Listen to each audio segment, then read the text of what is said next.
Bonsoir à toutes et à tous, bienvenue dans l'édition de 18h du journal de TV Vendée en ce lundi 17 novembre. Voici les titres que nous allons développer. Offrir des temps de répit aux aidants qui accompagnent des personnes malades ou en situation de handicap, c'est la mission de l'association Alia. Depuis 5 ans, elle apporte son soutien à des familles de plus en plus nombreuses. Au pays des herbiers, le marché de l'emploi se porte bien avec un faible taux de chômage, mais qu'en est-il des formations? Afin de mettre en avant celles qui sont proposées sur le territoire, un salon dédié était organisé pour la première fois ce week-end. Et puis nous irons à Saint-Avogour-des-Landes découvrir les multiples décorations de la maison de Nicolas Boideau. Comme chaque année, son jardin se transforme en un royaume consacré à Noël, de quoi en prendre plein les yeux. Mais on débute avec ce drame survenu cet après-midi à Chambéry. Un homme d'environ 70 ans se trouvant au volant d'un tracteur est tombé dans un étang. À l'arrivée des sapeurs-pompiers, la victime se trouvait toujours dans le véhicule partiellement immergé et est décédée malgré les tentatives de réanimation. En France, une personne sur 5 est aidante, c'est-à-dire en accompagnement au quotidien d'un proche. En 2020, l'association vendéenne Alia a été créée afin d'offrir du répit aux parents d'enfants en situation de handicap. Des handissitters interviennent pour des temps de garde ponctuels à domicile, permettant aux parents de sortir ou tout simplement de se reposer. Depuis sa création, l'activité de l'association n'a cessé de croître avec de plus en plus de familles accompagnées et de handissitters mobilisés. À Esnay, par exemple, la famille de Simon, 28 ans et atteint d'autisme, bénéficie de ce soutien depuis 3 ans. Louise Viadger.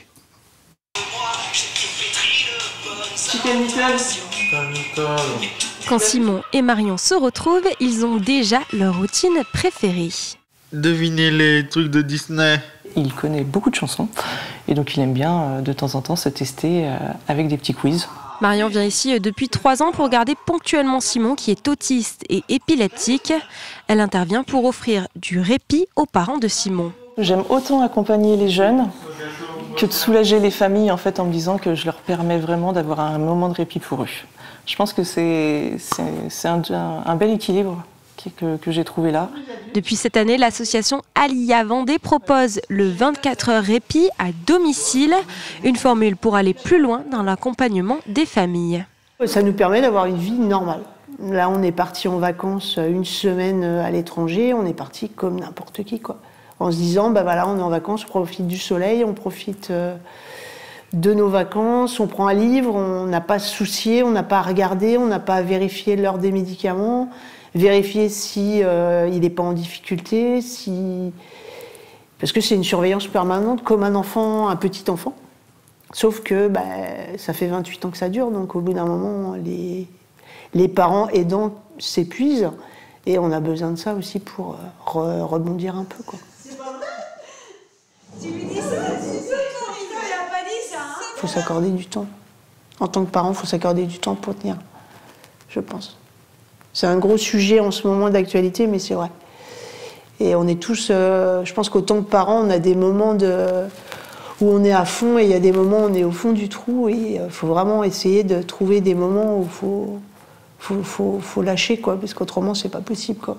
L'association Alia Vendée aide aujourd'hui 45 familles. C'est 2 fois plus qu'à sa création en 2020. Au Sables-d'Olonne, l'entreprise Privilège Marine, fondée en 1985, s'est imposée au fil des ans comme une référence dans la conception et la construction de catamarans de luxe destinés à la grande croisière. Le chantier naval vendéen, qui fournit une dizaine de catamarans chaque année, entre dans une nouvelle phase de développement avec un nouveau directeur général, Antoine Maillot, ancien directeur du chantier Catana Group au Portugal. L'objectif est de consolider la position de Privilège Marine comme acteur de référence, notamment à l'international. L'ADN de Privilège, c'est la haute couture navale. Ce sont des catamarans sur mesure, fabriqués par des artisans, des maîtres dans la construction navale. Nous, on est voués à fabriquer des bateaux, des rêves pour nos clients. Le savoir-faire au Sables-d'Olonne, c'est 40 ans d'expérience. On est un chantier avec 40 ans d'emprise sur le territoire des Sables-d'Olonne. On a même des collaborateurs, des artisans qui sont là depuis 40 ans. Donc le savoir-faire, c'est vraiment ce qui caractérise aujourd'hui le Privilège Marine sur le port Olona et au global en Vendée. L'idée, c'est vraiment de revoir notre gamme de produits et de renforcer notre ADN, notre orientation client en, on va dire, redesignant un petit peu nos modèles et peut-être de nouveaux modèles. On est une marque résolument ancrée sur le territoire français, de l'artisanat français, mais qui est vouée à l'international. Donc une majeure partie de nos clients vont se retrouver en Amérique du Nord, en Europe de l'Ouest, un petit peu en Asie, en Amérique du Sud. Donc on est voué à l'international. Le secteur des herbiers est souvent mis en avant pour son dynamisme entrepreneurial avec une forte concentration d'entreprises qui pour beaucoup sont regroupées en associations.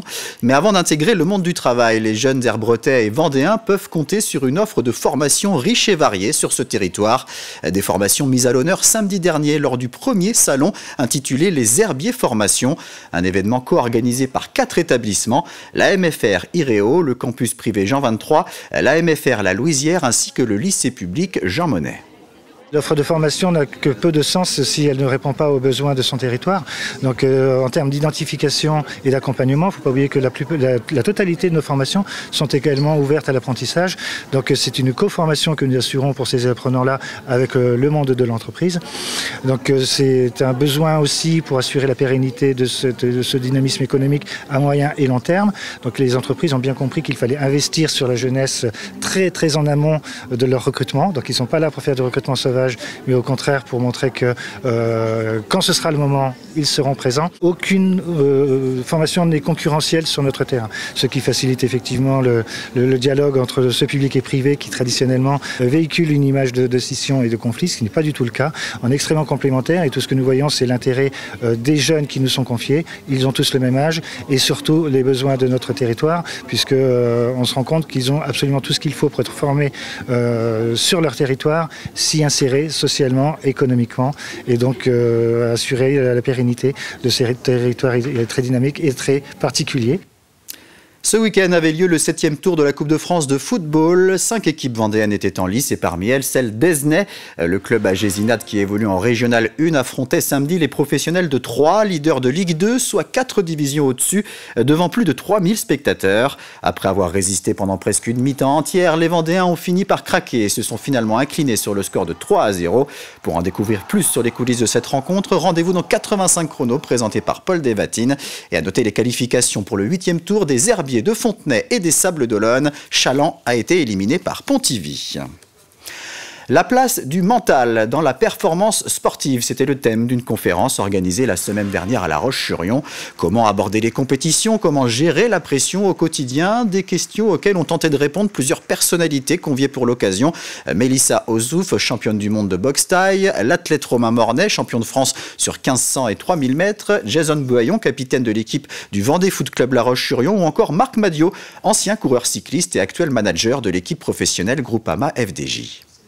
Le mental, c'est comme le physique, si l'un va avec l'autre, vous pouvez être en forme physiquement, si mentalement ça ne suit pas, ben, ça ne va pas le faire. Et il faut le physique allié au mental, c'est un tout, mais en général les deux vont de pair. La pression, on vit avec au quotidien, hein, course après course, jour après jour, donc on est rodé à l'exercice, ça se manifeste un peu plus ou un peu moins en fonction de l'importance des événements, mais la pression elle est quotidienne par rapport à notre propre évolution, puis on se met soi-même la pression par rapport à ce qu'on veut faire, donc on vit avec. Mais je dirais que le mental ça a une part majeure, je dirais même plus que le physique, parce que à ce niveau-là on a quasiment tous les mêmes qualités physiques, mais évidemment le mental ça dépend aussi des périodes, ça dépend des enjeux, et forcément quand l'enjeu est grand, le mental prend d'autant plus une part importante, et c'est là où on voit un peu les différences qui se font entre les sportifs.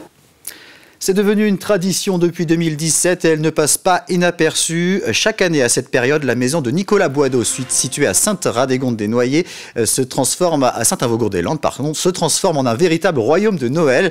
De multiples décorations et illuminations prennent place sur les 500 mètres carrés de terrain. Ce Vendéen originaire de Moselle est en train de terminer l'installation avant l'inauguration prévue à la fin du mois. Reportage Jeanne Bell. Ariel, Cendrillon ou encore Olaf, tous les personnages de Disney sont réunis dans cette maison de Noël à Sainte-Radégonde-des-Noyers. On est un peu Disneyland Paris, mais en Vendée.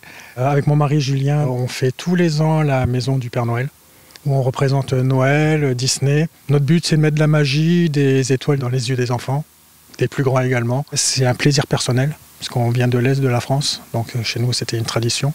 Nicolas et son mari s'investissent depuis le mois d'août pour un Noël qui s'annonce magique.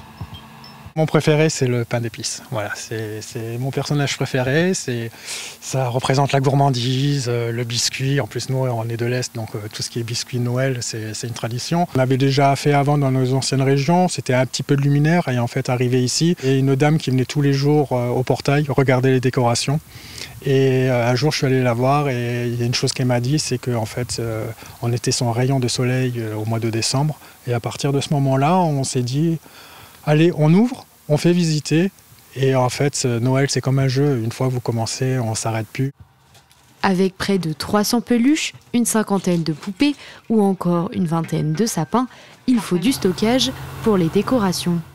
On essaye de l'arranger dans notre maison. On a un dessous de toit de 50 mètres carrés et puis dans le grenier 90 mètres carrés qui sont remplis de décorations.